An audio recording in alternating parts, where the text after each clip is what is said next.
Hi everyone, यहाँ पे हम बात करेंगे आपके BSOC 131 जो कि है इंट्रोडक्शन टू सोशोलॉजी। इसका जो दिसंबर 2020 वाला पेपर है और 2021 वाला जो पेपर है उसके बारे में हम डिस्कस करेंगे कि ये क्या बोला गया था और यहाँ से क्या इंपॉर्टेंट क्वेश्चंस है जो आ सकते हैं। तो ये हम देखेंगे क्योंकि पेपर यहाँ पे रिपीट होते हैं क्वेश्चंस, ठीक है। तो अगर आप ये करके जाओगे तो हो सकता है बहुत सारे क्वेश्चन रिपीट हो जाएँ और आप उनको कर पाओ। तो इससे आपको ये भी अंदाज़ा लगेगा क्या क्या आपने किया है और कितना आप पानी में हो या कितना आप को आता है ऑलरेडी करना। तो इसके साथ में कुछ आपको असाइनमेंट्स भी दिखाऊंगी क्योंकि इग्नो वाले असाइनमेंट से भी बहुत सारे क्वेश्चंस रिपीट करते हैं और पेपर में से भी करते हैं। तो अगर 4 ही रिपीट हो जाएंगे दोनों में से तो आप आराम से पास कर सकते हो इसको, ठीक है। तो सबसे पहले आपका पैटर्न देखते हैं हम। इसमें 100 मार्क्स का होगा, आपका 100 मार्क्स का। उसके बाद टाइम आपको 3 घंटे बराबर मिलेंगे और उसके बाद आपको यहाँ पे नोट दिया गया है कि आपको कोई 5 टोटल 8 सवाल हैं, कोई 5 सवाल आपको करने हैं, ठीक है। 5 करने हैं आपको। सेक्शन 1 में से 2 करने हैं और सेक्शन 2 में से 3, या आपकी मर्ज़ी है 2 करना चाहते हो, किसी में से भी आप 3 कर सकते हो और किसी में से 2 कर सकते हो, बट ज़रूरी है कि हर एक सेक्शन में से 2-2 सवाल करोगे। पहला जो है यहाँ पे पूछा गया था कि सोशोलॉजी एज ए डिसिप्लिन को ये क्या है, मतलब ऐसे इसको आपको बताना है कैसे इमर्ज हुआ। इसमें आपको बताना है कैसे सोशोलॉजी एक डिसिप्लिन की तरह कैसे इमर्ज हुआ, कैसे इसका ये इस मतलब इसको इस दुनिया में आया, या कैसे इसको इस तरीके से पढ़ने लगे लोग एज ए डिसिप्लिन। फिर आपको बताना है यहाँ पे कि रिलेशनशिप क्या है सोशोलॉजी और सोशल एंथ्रोपोलॉजी के बीच में, ठीक है, ये आपको बोलना था। फिर आपको यहाँ पे बताना है सोशोलॉजी और इकोनॉमिक्स में क्या डिफरेंसेस हैं और क्या सिमिलैरिटीज़ हैं, क्या अलग अलग चीज़ें हैं, क्या सेम सिमिलर चीज़ें हैं। फिर आपको यहाँ पे पूछा गया था कि जो political science as a discipline जो एक अलग सब्जेक्ट है वो कैसे हेल्प करता है sociological understanding of a society में, कैसे हमें सोसाइटी को और अच्छे से अंडरस्टैंड करने में समझने में हेल्प करता है पॉलिटिकल साइंस।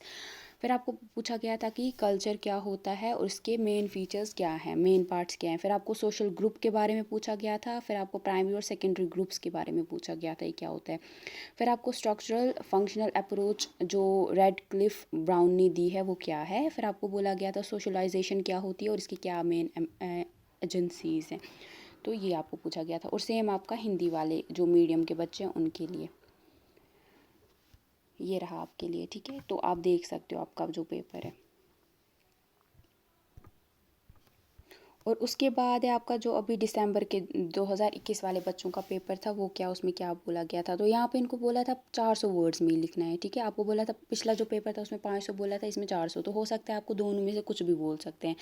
तो आपको अगर 500 होगा तो आपको 5 पेजेस पे लिखना है, अगर 400 हुआ तो 4 पेजेस पे आप लिख दोगे, ठीक है। तो ये है आपका। तो यहाँ पे आपको पैटर्न तो मैंने आपको ऑलरेडी बताया। तो यहाँ पे आपको बताना है जो क्या फैक्टर्स रहे जो सोशोलॉजी को मतलब एक अलग से सब्जेक्ट मानने के लिए, मतलब कब इसको, जब इसको सोशोलॉजी को एक मेन मतलब अलग से सब्जेक्ट माना गया, जैसे पॉलिटिकल साइंस है, हिस्ट्री है, उसी तरीके से सोशोलॉजी को एक अलग से डिसिप्लिन, एक अलग से सब्जेक्ट माना गया। उसके लिए क्या क्या फैक्टर्स उसके पीछे रहे, किन वजहों से ऐसा हुआ। फिर आपको पूछा गया था कल्चर क्या होता है, इसके क्या कैरेक्टरिस्टिक्स हैं। देखो क्वेश्चन रिपीट हो रहे हैं। फिर आपको पूछा गया था कि फंक्शनलिज्म को ये क्या है, मतलब प्रेमिसेस ऑफ फंक्शनलिज्म क्या है। फिर आपको यहाँ पे पूछा गया था कि जो सोशल चेंज को लेके जो अप्रोचेस हैं वो क्या क्या अप्रोचेस हैं, ठीक है। डिस्कस द अप्रोचेस टू, मतलब जो इसकी अंडरस्टैंड इसको समझने के लिए कौन कौन से सोशल चेंज को समझने के लिए कौन कौन सी अप्रोचेस हैं। फिर सेक्शन 2 में आपको पूछा गया था इकोनॉमिक सोशोलॉजी जो है वो उसकी क्या इंपॉर्टेंस है, मतलब वो कैसे एक सब डिसिप्लिन है सोशोलॉजी का, यानी वो क्यों हम उसको सोशोलॉजी में पढ़ते हैं वो आपको बताना था। फिर आपको बोला था कि जो सोशल ऑर्गेनाइजेशन है वो क्या होती है, इसके क्या पर्सपेक्टिव हैं।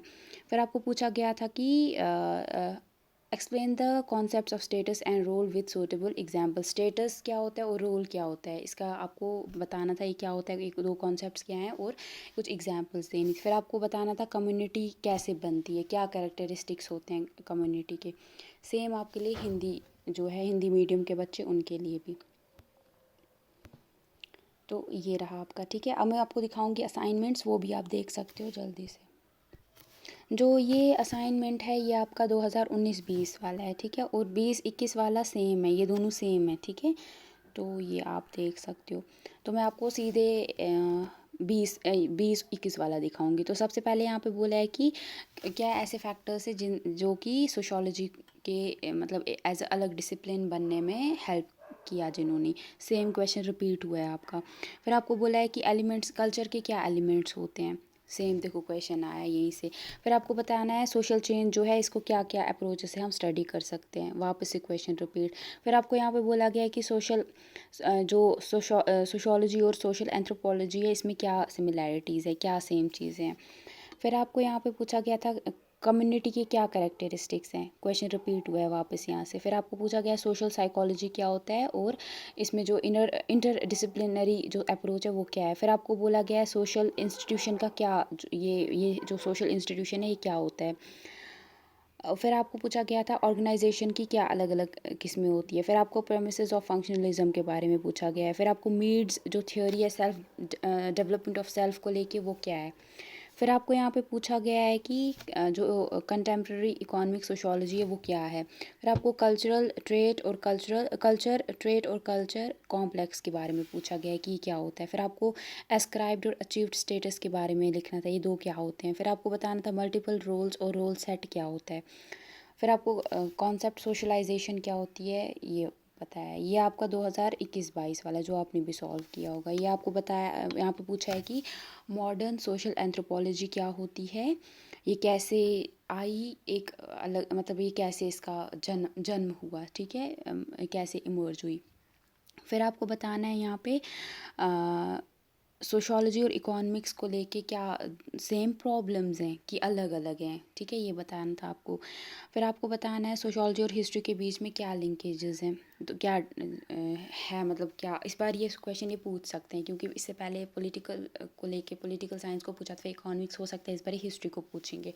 तो इन दोनों में क्या रिलेशनशिप है। फिर यहाँ पे आपको मिलॉन्स्की और रेडक्लिफ जो ब्राउन है इनकी जो क्या डिफरेंस है मतलब फंक्शनल पर्सपेक्टिव को लेके, इन दोनों के बीच में फ़र्क बताना है।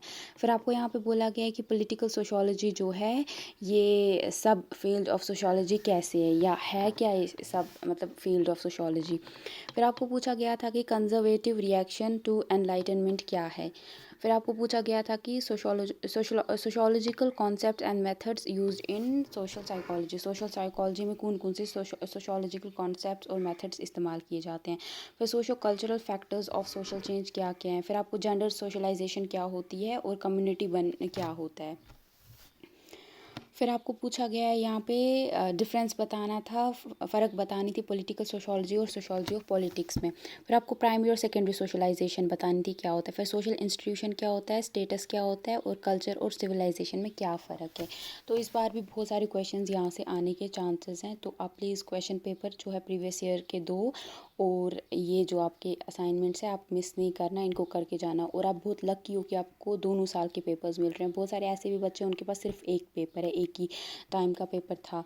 तो इसीलिए आप इसकी हेल्प लीजिए और इसको कल का जो आपका कल नहीं है कुछ टाइम के बाद जो पेपर है उसको अच्छे से करके आइएगा। All the best.